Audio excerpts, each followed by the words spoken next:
Hello friends, இன்னைக்கு December 3rd வீக்கினுடைய current அஃபேர்ஸை பார்க்க போறோம். ஒன்று, உலகின் மிகப்பெரிய அலுவலக வளாகம் எந்த நாட்டில் அமைந்துள்ளது? இதுக்கு சரியான ஆன்சர் ஆப்ஷன் ஏ, இந்தியா. இதுக்கு சரியான ஆன்சர் பார்த்தீங்கன்னா ஆப்ஷன் ஏ, இந்திய நாட்டில் தான் அமைந்துள்ளது. அதாவது குஜராத்தில் இருக்கிற அந்த குஜராத்தினுடைய சூரத் நகரில் இருக்கிற அந்த வைர மாடி கட்டிடம் தான் கிட்டத்தட்ட 4500 ரூம்ஸ் இருக்கு அலுவலக வளாகம் இந்த இடத்துல. உலகிலே இதான். இதுக்கு முன்னாடி பென்டகன், அமெரிக்காவுடைய பென்டகன் தான் நம்பர் 1 இருந்தது. இப்போ வந்து பார்த்தீங்கன்னா இது உலகிலே நம்பர் 1 ஆபீஸ் அலுவலகமாக இருக்கு. அடுத்தது, உலகில் முதல் முறையாக 25 கிலோமீட்டர் தொலைவில் உள்ள 4 இலக்குகளை ஒரே நேரத்தில் தாக்கி இழுக்கும் சக்தி வாய்ந்த ஏவுகணை. இது வந்து ஆகாஷ் ஏவுகணை. உலகத்திலே இதான் நம்பர் 1 இருக்கு. இப்போ பார்த்தீங்கன்னா இதன் மூலமா நம்ம நிறைய ஏவுகணை வந்து நம்ம சகோதர நாடுகளுக்கு ஏற்றுமதி பண்ணலாம். இதெல்லாம் நம்முடைய பொருளாதாரம் வளரும், நம்மளுடைய நட்பு நாடுக்கு. உலகத்தில் மிகப்பெரிய தியான மையம் எந்த நாட்டில் அமைந்துள்ளது? இதுக்கு சரியான ஆன்சர் ஆப்ஷன் ஏ, இந்திய நாட்டில் தான் அமைந்துள்ளது. வாரணாசியில தான். கிட்டத்தட்ட பார்த்தீங்கன்னா உத்தரப்பிரதேசம் மாவட்டத்தில் வாரணாசியில தான் பார்த்தீங்கன்னா இந்த தியான மையம். கிட்டத்தட்ட 20,000 பேர் ஒரே நேரத்தில் உட்காந்து தியானம் பண்ணலாம் அப்படின்னு சொல்றாங்க. அடுத்தது, மோடி தான் இதை தொடர்ந்து வச்சாரு.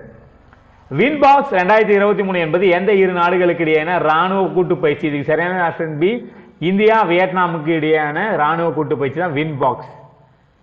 கேலோ இந்தியா பாரா போட்டியில் நாட்டிலேயே அதிக பதக்கங்களை பெற்ற மாநிலம். இதுக்கு சரியான ஆன்சர் ஆப்ஷன் டி, ஹரியானா மாநிலம் தான். கிட்டத்தட்ட 102 பதக்கங்களை வென்றிருக்கு கேலோ இந்தியா பாராவில். அடுத்தது, இந்திய நாட்டின் பொருளாதாரத்தில் முதலிடத்தை பிடித்த மாநிலம். இதுக்கு சரியான ஆன்சர் ஆப்ஷன் சி, மகாராஷ்டிரா தான் நம்பர் 1. நம்பர் 2 பார்த்தீங்கன்னா உத்தரப்பிரதேசம் 9.1.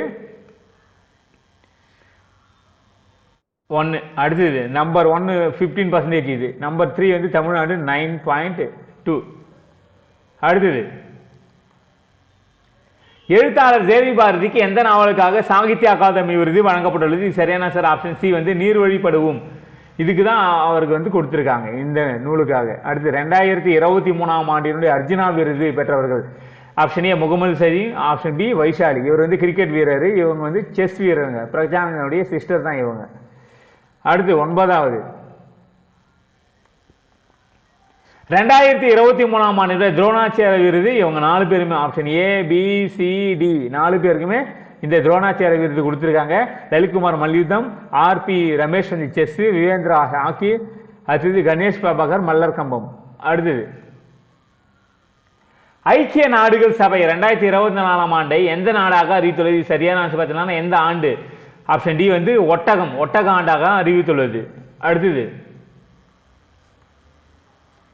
அம்ரிட் தொழில்நுட்பத்தை உருவாக்கிய ஐஐடி. இதுக்கு சரியான ஆன்சர் ஆப்ஷன் ஏ, சென்னை தான். பார்த்தீங்கன்னா அம்ரிட் அப்படின்ற தொழில்நுட்பத்தை உருவாக்கியது. இது வந்து பார்த்தீங்கன்னா குடிநீரை சுத்தப்படுத்துகிற ஒரு தொழில்நுட்பம்.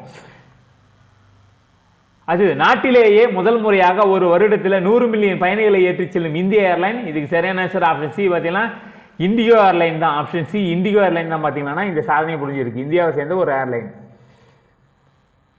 சர்வதேச புத்த மத மாநாடு எந்த நாட்டில் நடைபெற உள்ளது? சரியான ஆன்சர் ஆப்ஷன் பி வந்து இந்தியாவில் மும்பையில் தான் நடைபெறுது. இதுக்காக தலாய்லமா அவர்கள் வந்து இப்போ இந்தியாவுக்கு வந்திருக்காங்க. தலாய்லமான்றது புத்த மதத்தினுடைய மிக ஒரு மூத்த ஆன்மீக தலைவர்.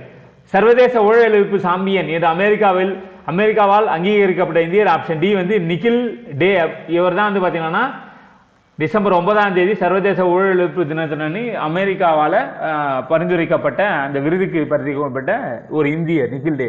ஓகே ஃப்ரெண்ட்ஸ், இன்னைக்கான கரண்ட் அஃபேர்ஸ் கண்டிப்பாக உங்களுக்கு இது வீக்லி கரண்ட் அஃபேர்ஸ் கண்டிப்பாக முக்கியமான கரண்ட் அஃபேர்ஸ் மட்டும் எடுத்து போட்டிருக்கோம். கண்டிப்பாக உங்களுக்கு பயனுள்ளதாக இருந்திருக்கு நான் நம்புறேன். இன்னைக்கு பார்த்தது வந்து நான் ஒரு சில கொஸ்டின் கேட்குறேன். நீங்கள் முடிஞ்ச கேள்வி கமெண்ட்ல டைப் பண்ணுங்க. 1, 2024ஆம் ஆண்டை எந்த ஆண்டாக ஐநா வந்து அறிவித்துள்ளது அப்படின்னு சொல்லிட்டு அது ஒரு கொஸ்டின். 2வது, உலகிலேயே மிகப்பெரிய அலுவலகம் மையம் வந்து எந்த நாட்டில் அமைந்துள்ளது? அடுத்து பார்த்தீங்கன்னா 3வது கொஸ்டின், அம்ரிட் அப்படின்ற தொழில்நுட்பம் எந்த ஐஐடி உருவாக்கியுள்ளது? இந்த 3 கொஸ்டின்கான ஆன்சரை நீங்க முடிஞ்ச கமெண்ட்ல டைப் பண்ணுங்க. கண்டிப்பா ஒரு லைக் பண்ணுங்க, ஷேர் பண்ணுங்க, சப்ஸ்கிரைப் பண்ணுங்க. ஓகே ஃப்ரெண்ட்ஸ், மீண்டும் நம்ம நாளைக்கு இதே மாதிரியான கரண்ட் அஃபேர்ஸ்ல பார்க்கலாம். ஓகே, தேங்க்யூ, பாய்.